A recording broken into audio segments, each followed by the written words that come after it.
সুপ্রভাত, শুভ সকাল বন্ধুরা। কেমন আছেন সবাই? আমি মিলি। আমার ফ্যামিলি ব্লগে আপনাদের সকলকে জানাই অনেক স্বাগত। একদম বাইরে থেকে তো ভিডিওটা শুরু করছি, ছেলেদের নিয়ে চলে এসেছি স্কুলে। এখান থেকেই ভিডিওটা শুরু করলাম। ছেলেদেরকে স্কুলে দিয়ে বাড়িতে চলে এসেছি। এখন বাজে ওই 9:15-20 মতো। বাড়িতে এসে 1 কাপ চা করে নিলাম। এবার সঙ্গে 2 টোস্ট বিস্কুট দিয়ে চাটা খেয়ে নেব। এই একটা সময় থাকে যখন আমি একটু বসে থাকতে পারি। আর অনেক দূর থেকে এসেছি তো চাটা খেতে খেতে একটু বিশ্রামও নিয়ে নেব। আর আপনারা দেখেছেন যে আমি বাইরের থেকেই ভিডিওটা শুরু করেছিলাম, যেহেতু বাইরে না এইভাবে ক্যামেরা অন করে আমি কিছু বলতেও পারি না আর সবার সামনে দেখাতেও পারি না, তাই একটু লজ্জা লাগছিল, কেমন যেন অন্যরকম লাগছিল। তাই কথা বলতে বলতে এদিক ওদিকে তাকিয়ে আপনাদের সঙ্গে একটু কথা বলছিলাম। কেমন যেন খারাপ লাগছিল। স্কুলের টাইম তো অনেক টিচাররাও যায় ওখান থেকে, আর অনেক স্টুডেন্টের মারাও যায়, তাই একটু অন্যরকম লাগছিল। তাই বারবার দেখছিলাম আর আপনাদের সঙ্গে কথা বলছিলাম। চা তো খাওয়া হয়ে গেছে, এবার ঘরের কাজে হাত দিতে হবে। তাই সবার আগে বিছানাগুলো একটু ঝেড়ে টান করে দেব। বিছানাগুলো তো তোলা হয়েই গেছে, এবার একটু ঘরটরগুলো পরিষ্কার করে রান্নাবান্না করব। আজকে আর না রান্নাবান্নাটাও পুরোপুরিভাবে আপনাদের সঙ্গে শেয়ার করব না। ঘুম থেকে উঠেই তো দেখছি একদম মেঘলা আকাশ, অন্ধকার হয়ে আছে, আর মাঝে মাঝে ছিটেফোঁটা বৃষ্টি হচ্ছে। মনে হচ্ছে আবার হয়তো কয়েকদিন বৃষ্টি চলবে।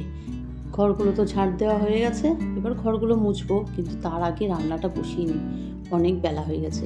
আজকে মাছ নেওয়া হচ্ছে, একটা রুই মাছ নিয়েছিলাম, সেই মাছটাই এখন রান্না করব বলতে বেশি কিছু করব না। এই মাছ দিয়ে কাটি কচুর ঝোল করব, আর তার সঙ্গে করব একটু ডাল আর এই মাছ ভাজা রেখে দেবো। এতেই ছেলেদের খাওয়া হয়ে যাবে। বিশেষ কিছু রান্না না এই কদিন আর করতে পারছি না, তাই আপনাদের সঙ্গে সেভাবে রান্নাবান্না না শেয়ার করতে পারছি না। এদিকে তো মাছ ভাজা চলছে, আর ভাতটাও তো এদিকে বসিয়ে দিয়েছি। এবার আস্তে আস্তে রান্নাগুলো করে নেব। এরপর থেকে তো অনেক কাজ থাকে, কারণ ছেলেরা বাড়িতে আসে, ওদেরকে স্নান করিয়ে খাওয়ানো, তারপরে একটু বিশ্রাম নিয়ে আবার তো পড়া থাকে। রায়নের প্রায় দিনই এখন 5টা থেকে পড়া থাকে, তাই ওকে নিয়ে আবার ছুটতে হয়। এদিকে তো যত বেলা বাড়ছে আকাশটা অন্ধকার হয়ে আসছে, মনে হচ্ছে বৃষ্টি এবারেই নামবে। যাই হোক, সন্ধ্যা হয়ে গেছে, রায়নকে পড়াতে দিয়ে চলে এসেছি। এসে দেখতেই পাচ্ছেন সবজি কাটছি। কেন বলুন তো? রাত্রের জন্য নয়, এটা আগামীকাল রান্না করার জন্য কেটে রাখছি। কারণ আগামীকাল আমাকেও ছেলেদের সঙ্গে স্কুলে যেতে হবে ঠিকই, কিন্তু অনেকটা সময় থাকতে হবে। মানে একটু রায়নের ব্যাপারে স্কুলে দরকার আছে, তাই সেই 10:30 11টার পরে প্রিন্সিপালের সঙ্গে দেখা করার কথা। অনেকটা দেরি হয়ে যাবে বাড়ি আসতে আসতে, তাই ভাবলাম কিছুটা সবজি কেটে একটু এগিয়ে রাখি, তাহলে বাড়িতে এসে ঝটপট করে রান্নাটা বসিয়ে দিতে পারব। আর এদিকে দেখুন, আমি আপনাদের সঙ্গে কথা বলতে বলতে অনেকটা সবজি কিন্তু কেটে ফেলেছি। এগুলো কেটে তারপরে ফ্রিজের মধ্যে তুলে রাখবো, আর বাড়িতে এসে তাড়াতাড়ি রান্না করে নিতে পারবো। আর দেখতেই পাচ্ছেন যে আমি ড্রেসটা চেঞ্জ করিনি, কারণ রায়নকে আবার আনতে যেতে হবে।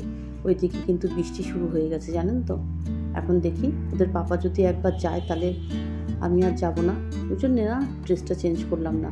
যদি আবার যেতে হয় আবার জামাটা পাল্টে আবার অন্য জামা পরবো।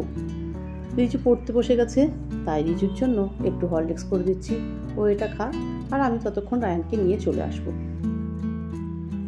আবার আজকে রিজুরও পড়া আছে, তাই ভাবছি যা বৃষ্টি নেমেছে, রায়নকে নিয়ে সে রিজুকে মনে হচ্ছে আর পড়াতে নিয়ে যেতে পারবো না। দেখা যাক কী করি। এবার আপনাদের সঙ্গে কিছুটা কথা বলি।